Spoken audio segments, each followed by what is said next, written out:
Hello everyone, welcome to this week's Frequency Intel. I'm going to be sharing the frequencies and the downloads that I've been receiving for this coming week and the days and months ahead. So we're not in individual weekly processes any longer. They're stretching into longer and longer expansions, experiences. And depending on where you are in this beautiful spectrum of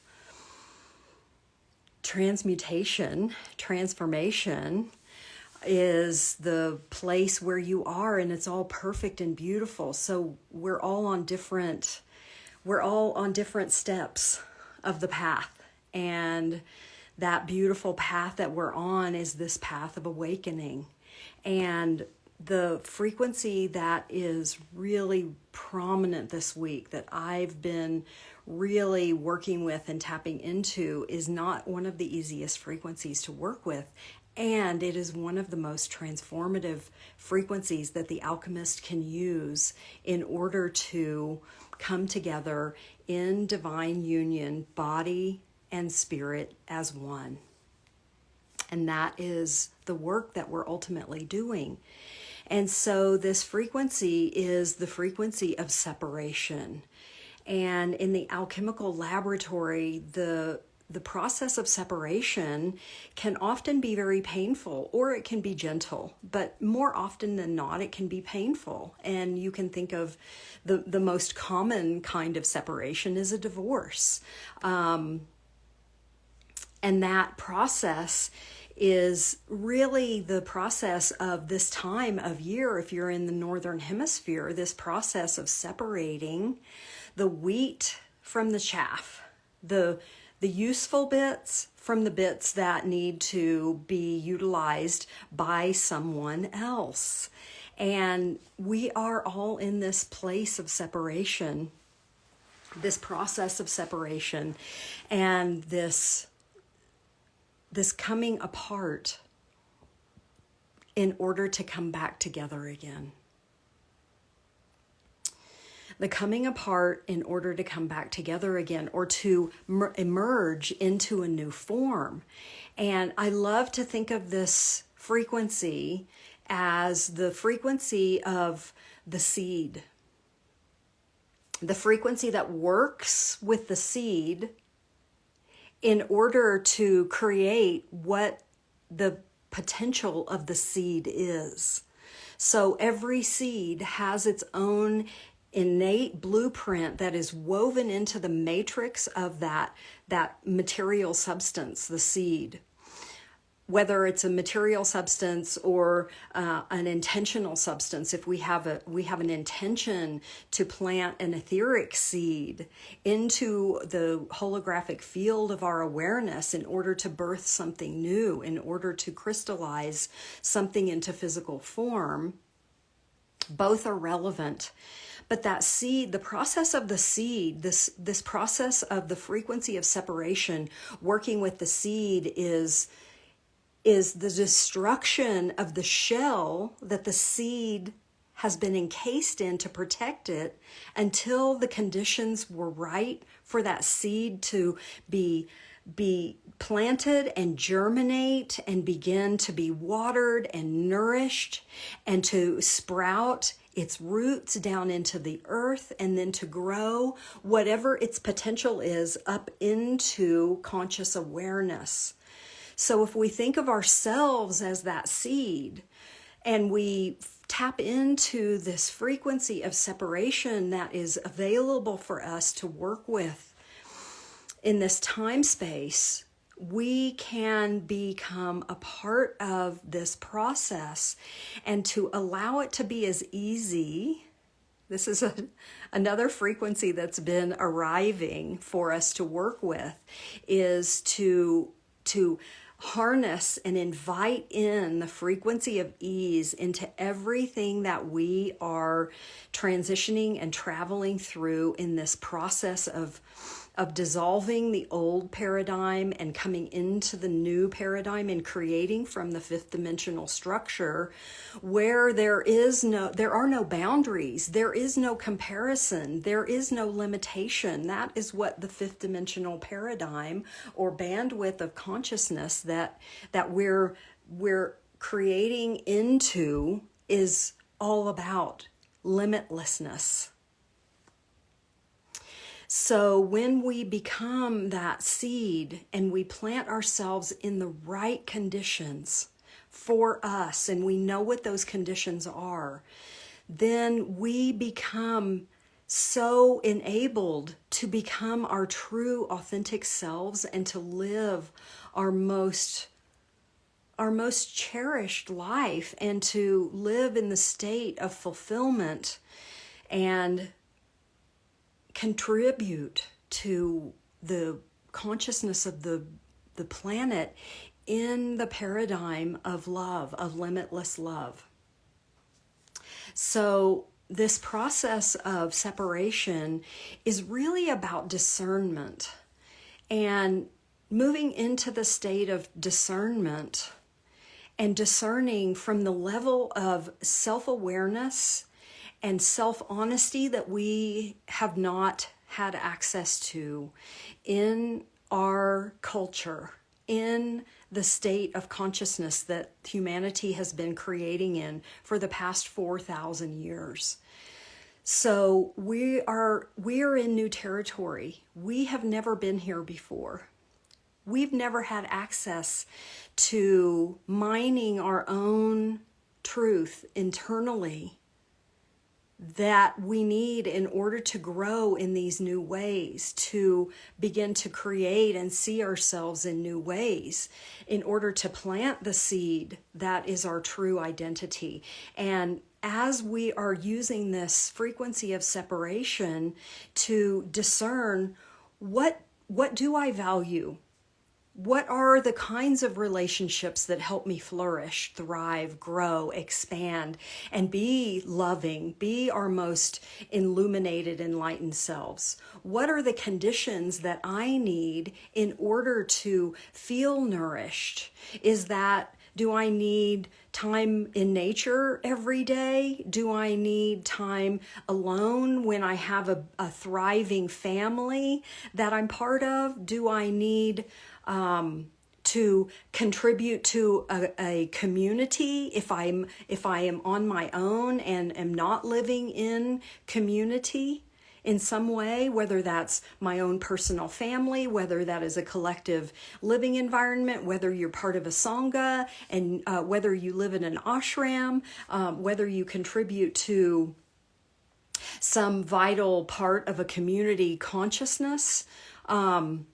What is it that we need in our environment in order to thrive? This is the question that we're being asked to delve into and to really discern, use the process of separation to discern what in my life is supportive, generative, uplifting,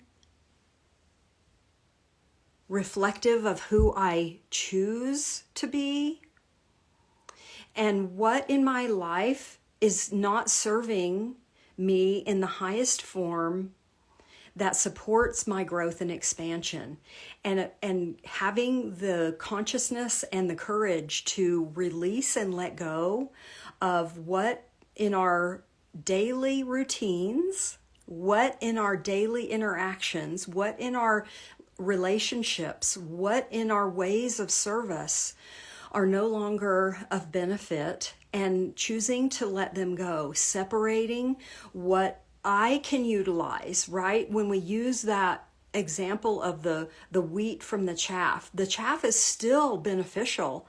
It is such a vital nutrient for regeneration of the earth to plant new seeds in. But the chaff is not beneficial to my body, my being. It isn't something that my body can utilize the nutrients in and process. So I have to be willing to let go of what is not nutritive to me and to utilize the piece of the experience that is nourishing to me, that is generative for me. So the seed becomes ground and it turns into a substance that I can cook with. So what in your life needs separating? So because these frequencies that we're in are so complex and so, in lots of ways, destructive, right? Destruction is part of the creation cycle. We have to destroy things in order to build new, in order to have new awarenesses drop in order to have new wisdom come in order to have new inspiration from the beautiful creative muse of the divine consciousness come into our awareness. We have to destroy or empty out what has filled us up so far. So the process of destruction and creation is part of the cycle of life that we are in now, and we are becoming adepts at utilizing these cycles in ways that are nourishing, in ways that are beneficial, in ways that are supporting our becoming more illumined, more awakened. And if you've ever seen a beautiful rose that is both white and red at the same time, if you haven't, I encourage you to look this up, to see that the white and the red are coexisting in the same blossom. And the white representing the divine aspect of self, the super consciousness that I like to connect with. I also use the term soul. I also use the term God self. So any of these terms are represented by the white in this beautiful rose of many colors. And the red aspect of that rose represents the flesh, the physical. Spiritual concepts alone are just that. They're only concepts. They're not activated and self-realized if they're not brought into the physical body and integrated into our awareness in our human form. Integrating the white aspect of the divinity of us, our super consciousness, into the physical, coming into the body, coming all the way down into the root, into the sacral, into the solar plexus, through the bridge of the heart, bringing the aspect of our divinity, our crown, our ability to see in all realms, to hear, to feel, to know beyond what is known in the physical form, what we can prove, what we can see with our physical eyes. And our divine aspect of creation, our throat chakra, how we manifest creation out into the world through sound, through the sound of our voice, bringing these beautiful aspects of self, our divinity, into the heart, and allowing our divinity to come into our humanity, our lower three chakras, and mix, right? Not losing the aspect of each, not becoming the color pink, as in when we mix white with red. In color theory, we achieve pink. We're not talking about that. We're talking about the aspect of our divinity and the aspect of our humanity remaining as they are in their fullest expression, in their most true and authentic expression, and coming together and merging together, and not losing the aspects of self as divine and the aspect of self as human. Allowing those two aspects to coexist. This is the mastery of the mind. The mind becoming the loyal subject, the loyal servant, the best friend of our super consciousness, of our soul. So I have been experiencing a lot of separation in my life, as I'm sure all of you are too. This is what's happening. This is what is coming through. And this is the non-negotiable path that we all agreed to become illuminated, homo luminous. And I love that the consciousness of the universe is giving us this guidance, this wisdom, these beautiful, sacred, holy transmissions of understanding frequency to help support us, to help us understand and know what is happening at the cellular and the subatomic level of our world, so that we have the human courage to take each step, whether it is a really bold step or it's a baby step. It doesn't matter.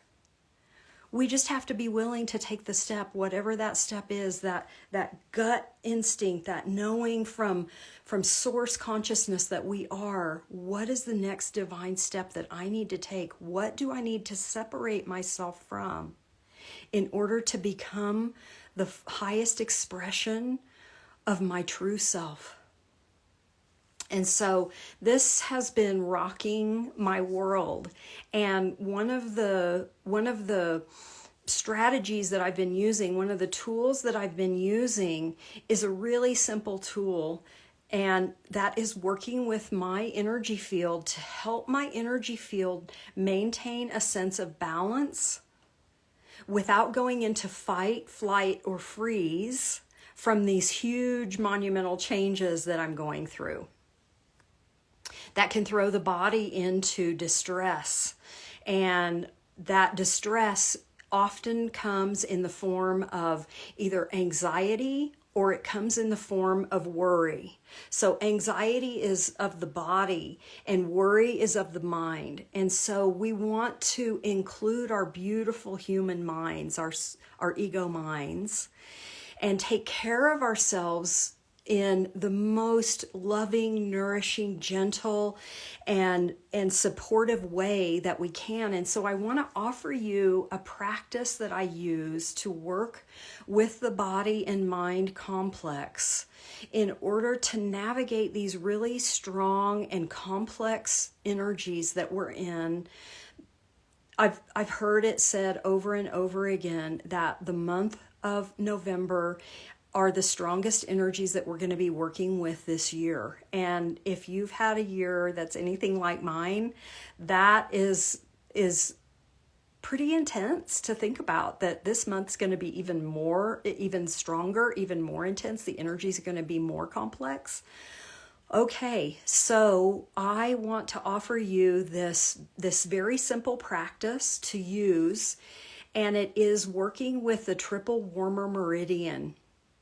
This meridian works with the vagus nerve, and there's a lot of material out there about the health of the vagus nerve and working through trauma, working through change, working through fears, working through insecurities, working through complex conversations, complex relations, complex business decisions. Can throw us into that state of uncertainty in the body and mind. And so working with the vagus nerve is the most beneficial, simple practice that I have found to navigate the the complexities of the body and these changes that we're going through in our society, in our culture, on our world. So the vagus nerve is the best way to remember the vagus nerve is that it is a heart-shaped system. And that heart starts in our third eye, and it goes over our ears, down the sides of our neck, and into our hearts. So you can see this beautiful heart shape that it makes.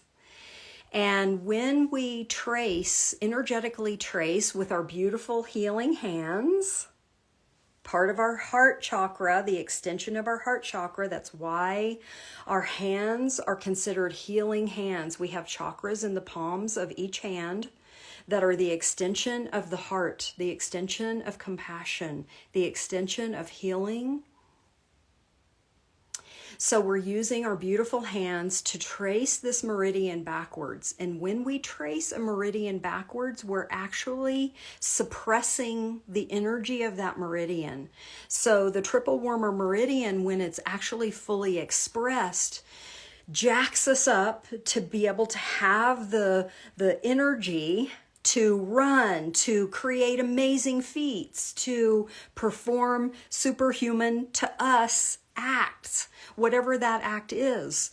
If that means that the superhuman act is getting up and feeding the children after you've been awake all night and couldn't sleep because the moon is interfering with your cycle of sleep, of rest, that I consider to be a human, like a superhuman feat, right? And so think of how often our lives are disrupted, especially right now, and we're having to reconfigure how we put our world together. We're having to reconfigure our daily routines. We're reconfiguring through this act, this beautiful alchemical act of separation, who we know ourselves to be. That is a superhuman feat.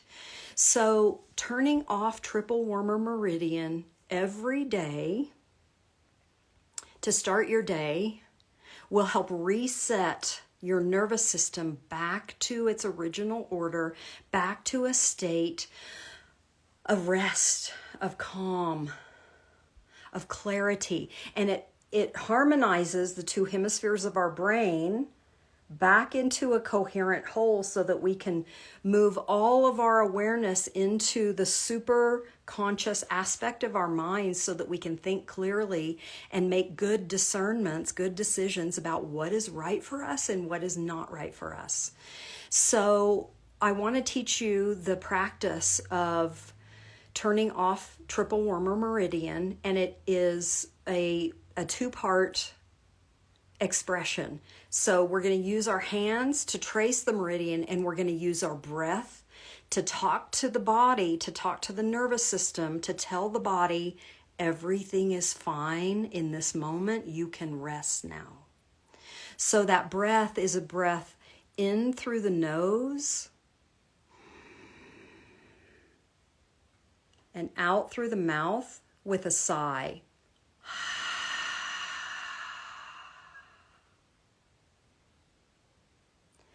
So that breath in through the nose and out through the mouth with a sigh is the second part of this practice of turning off triple warmer. So I'm going to walk through this practice of turning off triple warmer meridian and show you how. So the first thing that we do is we place the fingertips in the third eye. We take that breath in through the nose and out through the mouth with a sigh.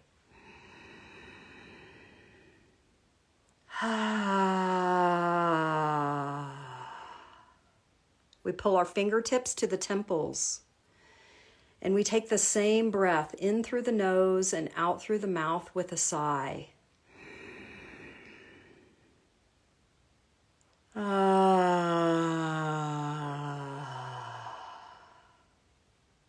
We pull our fingertips over our ears and down the sides of our neck, and we rest our palms on our shoulders and give our shoulders a squeeze.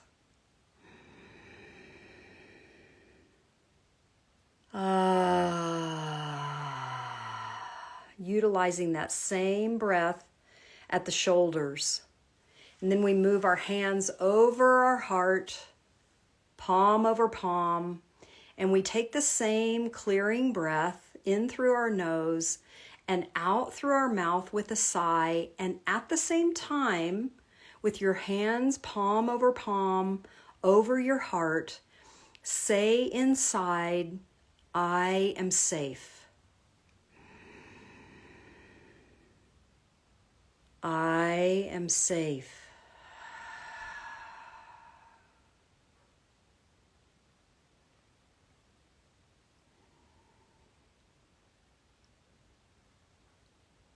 A few slow, gentle breaths here. And noticing how much calmer your body is, how much calmer your mind is after doing this practice. So I want to encourage you to repeat this practice 3 times. So you're moving from the third eye to the temples, over the ears into the shoulders, over the heart. The clearing breath at each point, and then resting for a few moments of gentle, regular breath at the heart. And repeating that same pattern 3 times will turn off triple warmer, and you can literally go from, on the scale of 0 to 10, 0 being I'm completely placid, calm, at ease, centered, peaceful, in my full alignment, and 10 being jacked up, I can't think straight, my heart is racing, my mind is racing. You can go from a 10 to a 6. That's a huge jump for your body complex to move from a high state of alert at a 10 to a 6 where it's like, I'm still kind of jacked up, but I'm kind of able to think more clearly now. And once you repeat that 3 times, you can get all the way to a 0 where you're like, oh, I know what I need to do now. My mind is calm. I can start my day in a simple way. And then I want to encourage you, if you're moving through some really monumental changes in your life, in the way you put your world together, in the way you put your internal reality together, if you are transmuting some old personas, doing some deep shadow work, doing some trauma recovery work, doing some self-retrieval, and you're having a hard time coming back into a state of rest and ease and alignment, if you're having trouble getting to sleep at night, all of these ways that we can feel so in unrest,